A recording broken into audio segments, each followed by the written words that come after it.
Shadows are reflections of the world through a darker lens. I'm your host Youssef, and these are 10 scary shadow figures caught by ghost hunters. Make sure you subscribe and ring that bell to get notified whenever we upload a new video. Anyways, let's hunt. Number 10, playing the piano. During an investigation that's coming up this season, Steve and I were investigating in a room with a piano in it. There was a claim of a little girl looking at a Christmas tree, and through research, we found out that the building was used for church activities in its earlier years. So I decided to play what I could remember of Silent Night, Holy Night on the piano. Not well, but I was trying to get whatever might be there to interact with us, since the song has a connection with both Christmas and the church. I stopped playing and moved away from the piano, and through real-time analysis, which is when I'm actively listening through a recorder and headphones, I heard a piano key play, plain as day. Steve didn't hear this with his own ears, but I played it back for him and he couldn't believe it, but there it was. Number 9, shoved to the floor. One of the creepiest experiences I still think about to this day was when we were at Leap Castle in Ireland. I was still fairly new to the group, and this was the first time I was ever outside of the US, which was scary and exciting in itself. Dustin Perry and I were investigating, and something knocked him down with intense force. I've never seen anything like it, and to this day I still haven't. I didn't know how to react, but I knew I couldn't get scared and leave him on the ground. So I turned my fear to anger and started to yell at whatever knocked him down. Dustin did not like it though. He told me to stop yelling and he was able to get up, and we met up back with the group. Number 8, shadows in the trees. I was investigating the grounds, and I was seeing black masses move in between the trees. These were free floating and in the environment. We honestly didn't know when or where we would see it next. I'm not sure if we will ever know what these black masses were. This shadow phenomena still has me thinking. The grounds were so pretty and we slept there all week, but I never felt comfortable after that. Number 7, giving chase. Tango and I were chasing something around, and something was chasing us around. We would hear running come up right next to us, we could hear running going away from us, and then we would chase it and then it would disappear. We would have doors slam in our face. All of that could be really startling, and you think about where you are. Trans-Allegheny Lunatic Asylum. You are in a place that is not just for the insane or criminals. This is the criminally insane.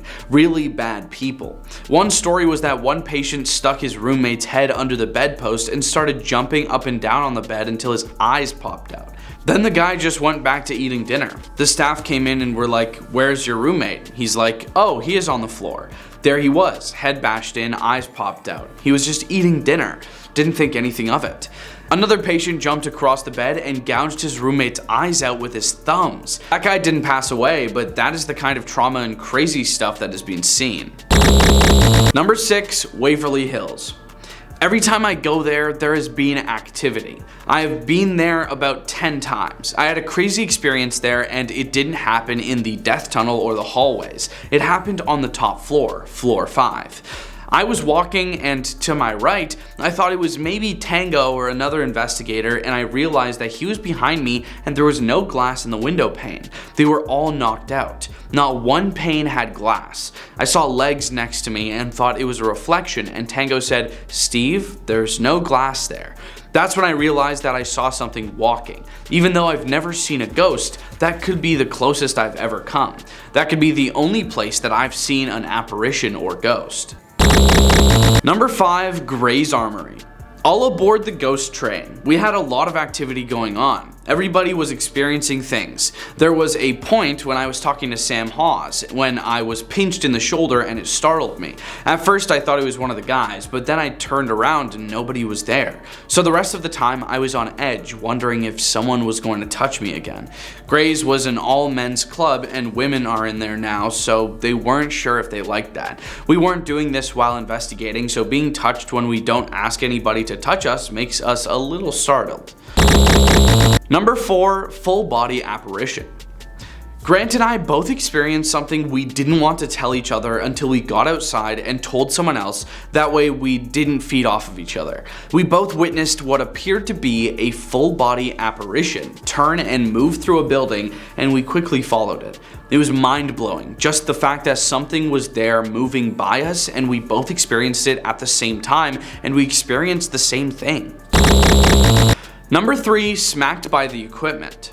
Frank DeAngelis, our audio man, his sound bag, caught on camera, lifted up and struck him in the face, knocking him to the ground. Again, we were able to document the whole thing, where his sound bag lifted up and hit him in the face. Frank was a non-believer of the paranormal, and it scared him enough where he didn't feel comfortable working on this type of show anymore. Steve, I felt cold spots. I remember sticking my hands into it and really feeling it. I grabbed one of our camera operators' arms and made him feel it also. He said it changed his life.